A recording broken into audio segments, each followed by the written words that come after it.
வந்திருக்கும் அனைத்து ஊடக நண்பர்களுக்கும் இனிய மாலை வணக்கம். கண்ணன் அவர்களுக்கு வாழ்த்துக்கள்.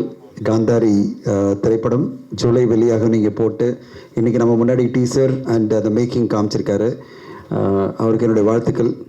முடிங்க கண்ணன், உட்காருங்க, கொஞ்சம் பேசணும். வாழ்த்து சொல்லுங்கள். கண்ணன் கூட நான் கிட்டத்தட்ட 15 வருஷம் பழக்கம். 2008 ஆரம்பித்து இப்போ 15 வருஷம் தாண்டி கண்டேன் காதலில் ஆரம்பித்து நான் கண்டேன் கண்ணனை 2008 இன்னும் ஜான்சன். அப்போத்துலேருந்து இப்போ வரையும் நானும் அவரும் பிரிய முடியல. அந்த ஒரு என்ன சொல்கிறது, ரொமான்ஸ் பண்ணிகிட்ருக்கோம். 2 பேருக்கும் சண்டை நடக்கும், 2 பேருக்கும் அன்பு சண்டை எல்லாம் நடக்கும். ஆனாலும் அவரை மாதிரி ஒரு ரிலன்ட்லெஸ் பேஷனேட் ஃபிலிம் மேக்கரை பார்க்க முடியாது. ஒரு சினிமா எடுக்கிறத வந்து எனக்கு பிடிச்சது இதுதான், எனக்கு இதுதான் தெரியும், நான் இதை வந்து பண்ணுவேன் அப்படின்னு சொல்லிட்டு ரொம்ப ரிலன்ட்லெஸ்ஸில் அவ்வளோ சேலஞ்சஸில் படம் பண்ணிகிட்டே இருப்பார். எனக்கு அவர் பார்க்கும்போதே ரொம்ப ஆச்சரியமாக இருக்கும். இந்தளவு கான்ஃபிடென்ஸ், இந்தளவு ஒரு நம்பிக்கை, தன் மீது நம்பிக்கை. நானே பணம் போட்டு நானே பணம் ஃபைனான்ஸ் வாங்கி நான் எப்படியோ யாருக்கிட்டையாவது போய் ரிக்வெஸ்ட் பண்ணி ஒரு படம் எடுப்பேன், அது மூலமாக வெளியில் வந்துடுவேன், அடுத்த கட்ட இன்னொரு படம் ஆரம்பிப்பேன் அப்படின்னு சொல்லிட்டு ஒரு பேஷனேட்டாக ரிலன்ட்லெஸ்ஸாக கண்டினியூஸாக ஒர்க் பண்ணுற ஒரு ஃபிலிம் மேக்கராக கண்ணனை பார்க்குறேன். Kannan is truly an inspiration எனக்கு. நான் அந்தளவு ரிலன்ட்லெஸ்லாம் கிடையாது. நான் ரொம்ப பயப்படுவேன், ரொம்ப யோசிச்சுட்டே இருப்பேன். நான் யோசிக்கிறதுக்குள்ள ஒரு படம் பண்ணி முடிச்சிருவார். அந்தளவு ஸ்பீடு கண்ணனுடைய ஸ்பீடு. காந்தாரி பொறுத்தவரையும் வந்து முதல்ல நான் வந்து தொல்காப்பியனுக்கு வாழ்த்து சொல்லணும். தொல்காப்பியன் தான் இந்த படத்தினுடைய கதை வந்து என்கிட்ட வந்து ஒரு தடவை சொன்னார். அவர் காந்தாரின்னு சொல்லலை, அவர் வேற ஒரு கதை ஒன்று வச்சுருந்தார். ஒரு டைட்டில் வேற ஒன்று வச்சுட்டு, டைட்டிலே இல்லை, ஒரு ஸ்டோரி ஒன்று கொடுத்தாரு. தொல்காப்பியன் எழுந்துங்க, இங்கே வாங்க, எல்லோரும் மீடியா முன்னாடி உங்களுக்கு தெரியட்டும், எல்லாருக்கும் இங்கே வாங்க, ஸ்டேஜுக்கு வாங்க.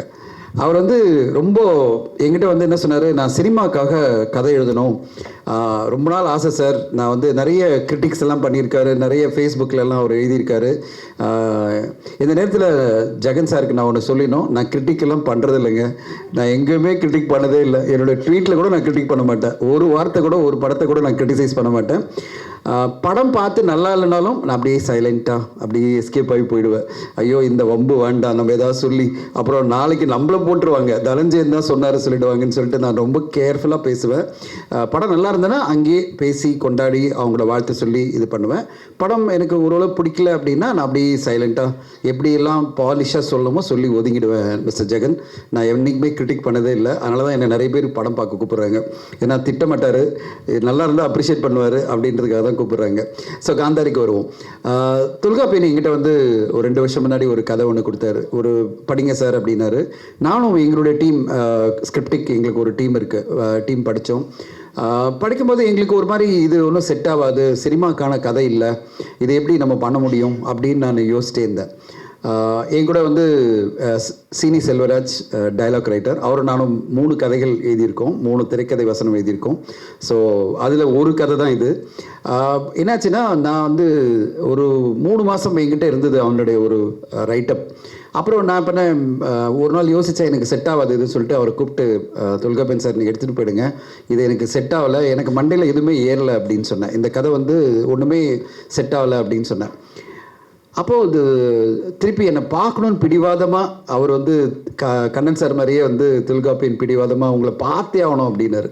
அப்புறம் வாங்க பார்க்கலாம் ஆஃபீஸ்க்குன்னு சொல்ல வரும்போது வந்து தொல்காப்பியன் சொன்ன வார்த்தை என்னென்னா, சார் நான் எனக்கு 50 வருஷம் தாண்டிடுச்சு, திரைப்படத்தில் என் பேர் வரவே இல்லை, நானும் இந்த சினிமாவில் நானும் போராடிட்டுருக்கேன், இந்த கதையில் ஏதோ ஒரு ஆழமான உணர்வு இருக்குது அண்ட் அழுத்தமான எமோஷன் இருக்குது, இதை நீங்கள் நினச்சா ஏதாவது ஒன்று பண்ண முடியும், எனக்காக இதை வந்து எடுத்து என்னவாது பண்ணுங்கள், ஆனால் இந்த கதையை வந்து சினிமாவை கொண்டு வாங்க, இதை ஐடியாவாக எடுத்துக்கிட்டீங்க, இதுலேருந்து டெவலப் பண்ண முடியுமா அப்படின்னு ஒரு மனிதனுடைய ஆசை வெளிப்படுத்தினார். அப்படி பார்த்தேன், இந்த மனுஷனுக்கு இவ்வளோ பேஷன் இத்தனை வருஷம் கடந்த பிறகும் தன் படம் வந்து தன் கதை எப்படியாவது சினிமாவில் வரணுன்றதுக்காக ஒரு போராட்டம் பண்ணுறாரு அப்படின்னு சொல்லிட்டு திருப்பி கொடுத்துங்க, போங்க நீங்கள் கிளம்புங்க அப்படின்னேன். எதுக்காக கதையாக சொல்கிறேன்னா, ஒரு திரைக்கதை உருவாகிறதே ஒரு சுவாரஸ்யமான விஷயம், அது உங்களுக்கு தெரியுன்றதுக்காக சொல்கிறேன். அப்புறம் திருப்பி போங்க, நீங்கள் பரவாயில்ல நான் யோசிக்கிறேன் அப்படின்னு சொல்லிட்டு நான் யோசிச்சுட்டே இருந்தேன். அவர் சொன்ன கதையில் எனக்கு 2 விஷயங்கள் ரொம்ப பிடிச்சிருந்தது, மீதியெல்லாம் நம்ம உருவாக்கலாம் அப்படின்னு. நரிக்குறவர்கள் வாழ்க்கையை பற்றி ஒரு கதை எழுதியிருந்தார்.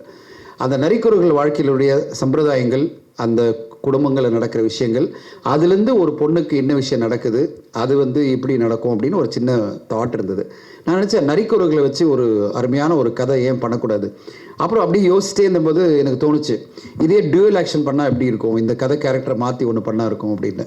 சீனி செல்வராஜ் என்னுடைய ஆல்டர் யூகோ மாதிரி அவர் உடனே நான் சொல்ல சார் இது சூப்பராக இருக்கும், இது இப்படி பண்ணலாம் அப்படி பண்ணலாம் சொல்லிட்டு நாங்கள் என்ன பண்ணோம், ஒரு 15 நாள் உட்காந்து நாங்கள் கண்டினியூஸாக 2 பேர் தான் டிஸ்கஸ் பண்ணி அந்த கதையை நாங்கள் மெருகேற்றி வந்துட்டே இருந்தோம். அவர் கதை என்ன சொல்ல வந்தார் அந்த கோர் ஐடியா மட்டும் எடுத்துக்கிட்டு நாங்கள் ஒரு திரைக்கதை உருவாக்கினோம். நான் வந்து யோசிச்சுட்டே இருந்தேன், இந்த கதை அவர் நினச்ச அந்த கதை எப்படியாவது தெரியல வரணும்னா அதை எப்படி கமர்ஷியலாக கொண்டு வரணும், அதுக்கான என்னென்ன விஷயங்கள்லாம் பண்ணலாம் அப்படின்னு நான் உட்காந்து ஒரு 15 நாள் எழுதிட்டே இருந்தேன். நான் எழுதி அனுப்பிட்டே இருப்பேன். செல்வராஜ் எனக்கு சீனி செல்வராஜ் ரிஜெக்ட் பண்ணுவார், இது சரியில்லை சார், அது சரியில்லை, அது அந்த படத்தில் வந்து இந்த படத்தில் வந்தது சரி, ஐயோ நான் நிறைய படம் பார்த்து எல்லாமே மைண்டில் இருக்குது, அந்த சீனாக வருது திருப்பி மாற்றி திருப்பி ஒன்று எழுதி தருவேன். அப்படி எழுதி நானும் சீனியை உட்காந்து ஸ்க்ரீன் பிளே நான் எழுதி முடித்தேன். அப்புறம் டைலாக் ஃபுல்லாக செல்வராஜ் எழுதினார். எனக்கு நிறைய டைலாக்லாம் தோணுச்சு. இதுக்காக நாங்கள் வந்து ஸ்பெசிஃபிக்காக நரிக்குறவர் கம்யூனிட்டி எல்லாம் போய் அவங்களோட டைலாக்லாம் ரெக்கார்ட் பண்ணோம். இந்த படத்தில் மிக முக்கியமான விஷயம் பார்த்திங்கன்னா, நிறைய டைலாக்ஸ் வந்து நரிக்குறவர்கள் பேசின டைலாக்கை வந்து செல்வராஜ் பல்லாவரம் பக்கத்தில் இருக்கிற நரிக்குறவர் கம்யூனிட்டி போயிட்டு அவங்க என்னென்ன பேசுவாங்க, அந்த டைலாக்னுடைய அர்த்தங்கள் என்ன, இதுக்கு இந்த கதையில் நாங்கள் எழுதின வசனங்களுக்கு என்ன மாதிரி நரிக்குறவர்கள் வசனம் அந்த டைலாக் எப்படி இருக்கணும் அப்படின்னு சொல்லிட்டு எல்லாம் எழுதணும்.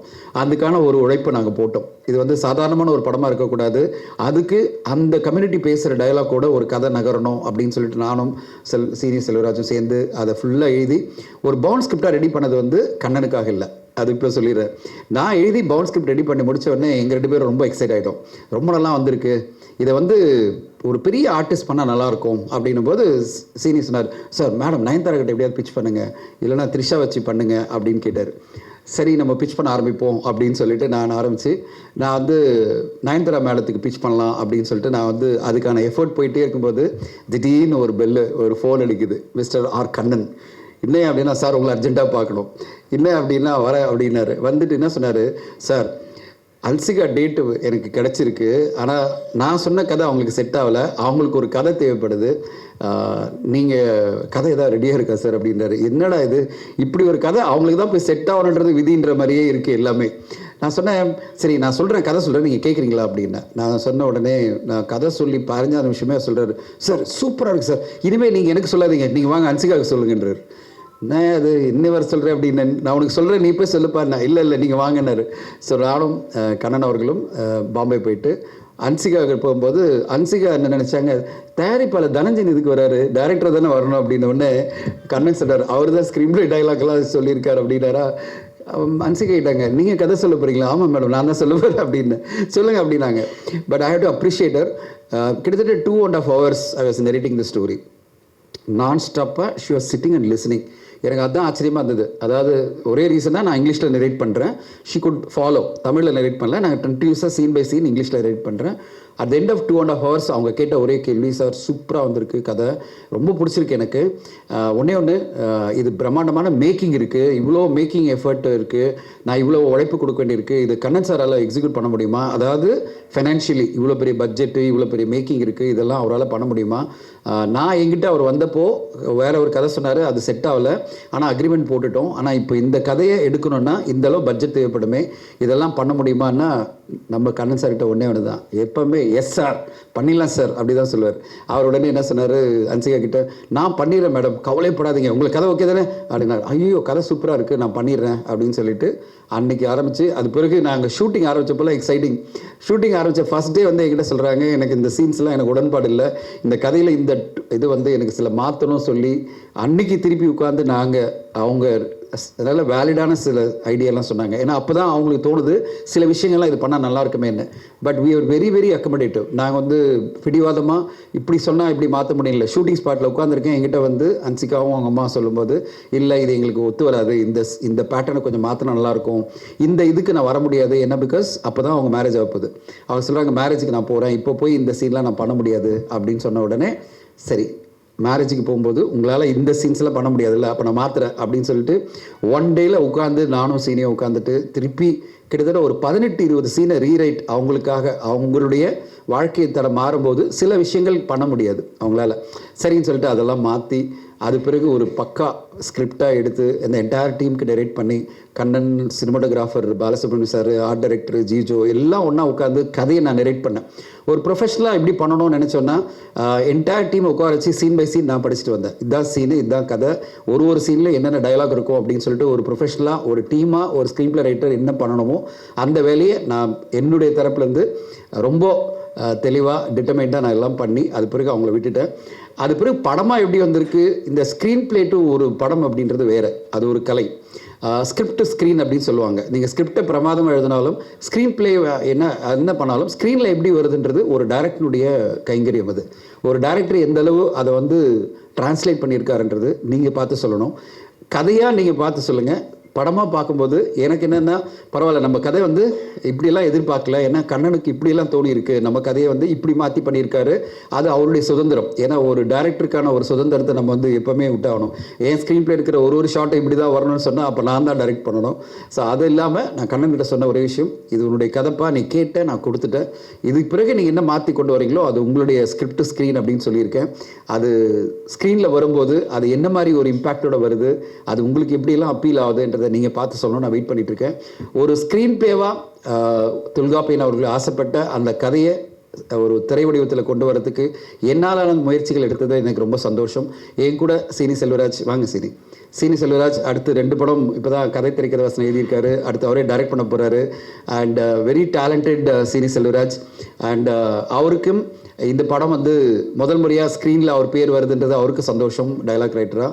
ஸோ எனக்கு என்ன சந்தோஷம்னா, நாங்கள் ஒரு பவுண்ட் ஸ்கிரிப்டை கொண்டு போய் கொடுத்து கண்ணன் அதை வந்து டிரான்ஸ்லேட் பண்ணி ஒரு திரைப்படமாக இன்னைக்கு கொண்டு வந்து அந்த டைட்டில் கூட காந்தாரி நாங்கள் வச்சோம். அவர் வேற ஒரு டைட்டில் சொன்னார். அப்புறம் நான் கண்ணன்கிட்ட கால் பண்ணி சொன்னேன், கண்ணன் இந்த கதைக்கு காந்தாரி தான் நல்லாயிருக்கும் அப்படின்னு சொல்லி நான் சொன்னேன். உடனே அவர் ரொம்ப சூப்பராக இருக்குது சார், பண்ணிடலாம் சார் அப்படின்னாரு.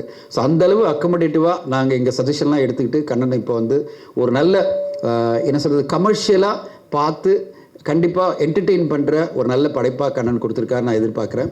அண்ட் இந்த படத்துக்கு இவ்வளோ குவாலிட்டியாக ஒரு மியூசிக் வந்தது வந்து முத்து கணேஷ், அவங்கள ரொம்ப பாராட்டணும்.